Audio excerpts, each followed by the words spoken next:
press the bell icon on the YouTube app and never miss another update. Hi, today I am going to discuss the topic electric field intensity due to a charged spherical shell. So what is a spherical shell? So a spherical shell, you can say the object in which there is a hollow. That means hollow sphere is a spherical shell. For example, that tennis ball, that is a spherical shell. So when the charge is given to the spherical shell, then the charge is uniformly distributed over its surface, and there is no charge inside it. And you have to find electric field intensity due to the charged spherical shell and the different places. So for that, let a spherical shell.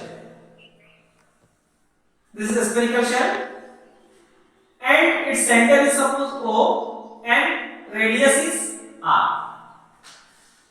When plus Q charge is given to it, then the charge is uniformly distributed over its surface.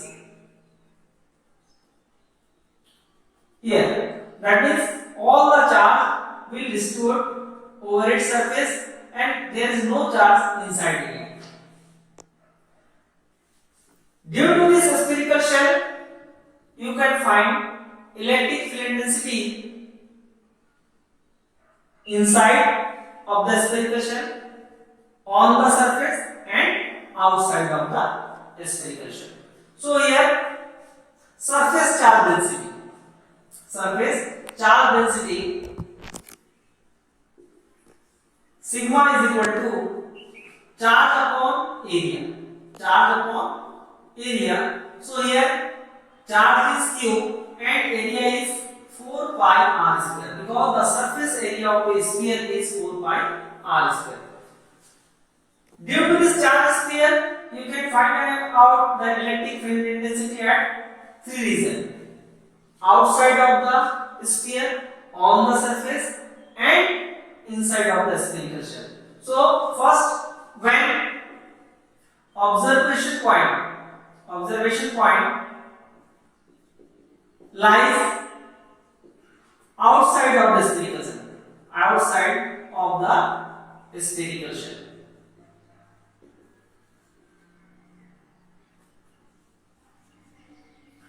So outside of the spherical shell, you have to find electric field intensity. So for that, let a point P outside of the spherical shell at a distance r, where you have to find electric field intensity. For that, draw a concentric sphere. Concentric means same center. Concentric sphere. This concentric sphere behaves as a Gaussian surface. Gaussian surface. This bounded surface which we have drawn, that is behaves as a Gaussian surface. Now, electric flux, total electric flux passing through Gaussian surface. Passing through Gaussian surface.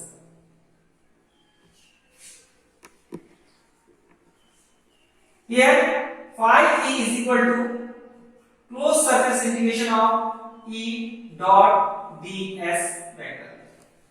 If here you are considering a small surface ds, then the electric field intensity will be outside of the spherical shell and the direction of ds also outside of the spherical shell.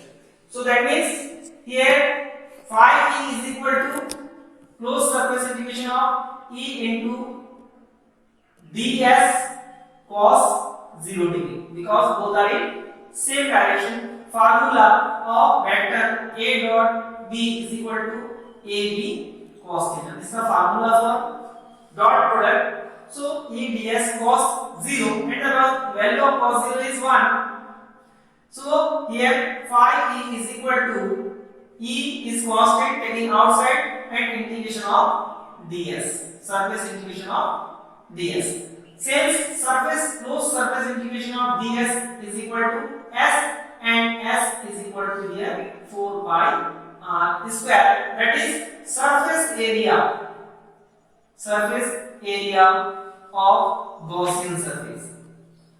Gaussian surface. So that is, so therefore phi e is equal to e into 4 pi r square. Let equation number first.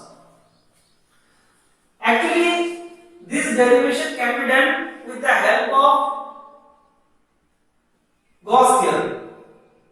So it is the application of Gauss theorem also. So here from Gauss theorem.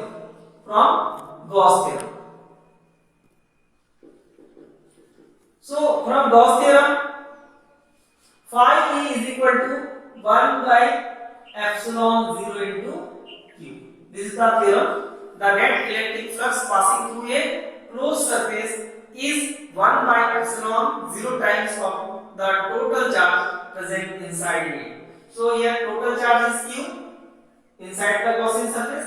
So q into 1 by epsilon 0. This is equation number 2. From equation first and second,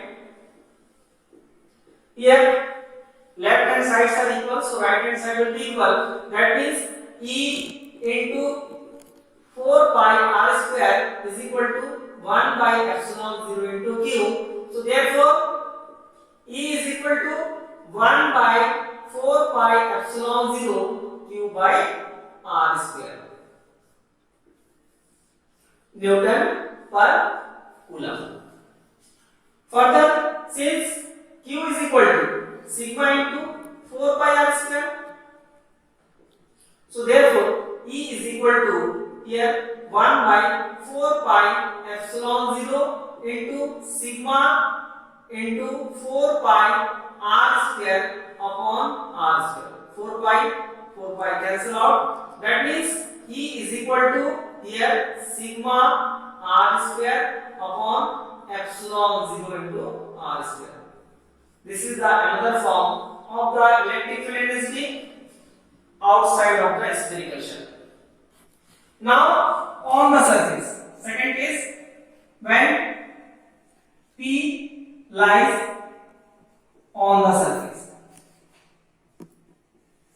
So when P lies on the surface, here when the P is here, then a small r is greater than capital R. But when the P lies here, then a small r is equal to capital R.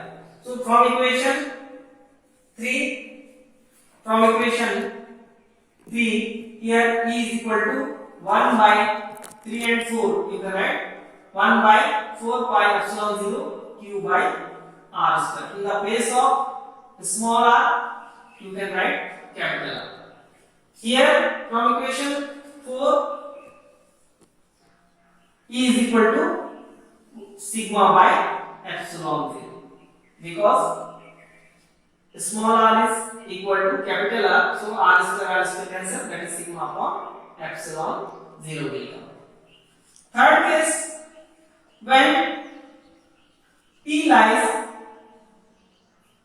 inside of the spherical shell.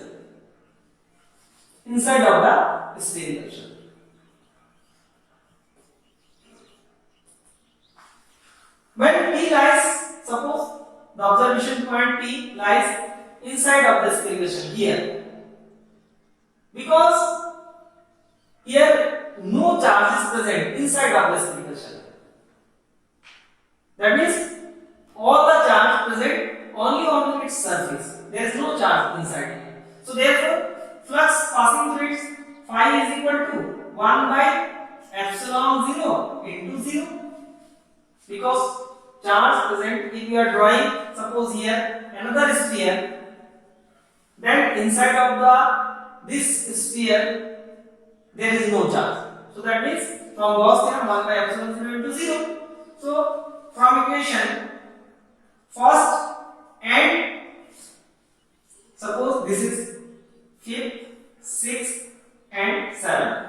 From equation first and 7, that means E into 4 pi r square is equal equal to 1 by epsilon 0 into 0. After transposing, E is equal to here 0. That means there is no electric field inside of the spherical shell.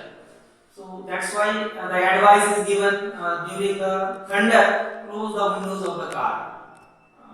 जब बरसात के समय बिजली चमक रही है तो सलाह दी जाती है कि आप कार के जो दरवाजे हैं, खिड़की है, उसको बंद कर ले अच्छी तरह से, ताकि वो इलेक्ट्रिक कैविटी का निर्माण करे, और जब भी उस पर इलेक्ट्रिक चार्ज अगर गिरता है तो पूरे चार्ज जो है उसके सरफेस पे जाएगी, जिसके कारण क्या होगा, इलेक्ट्रिक फील्ड इंटेंसिटी केवल उसके बाहर हो सकता है, अंदर में कोई भी इलेक्ट्रिक फील्ड इंटेंसिटी नहीं होगा, जिसके कारण आदमी जो है आसानी से बच सकता है। तो इसका आप स्क्रीनशॉट ले सकते हैं और स्क्रीनशॉट लेकर के आप इस डेरिवेशन को फिर से देख सकते हैं। Thank you.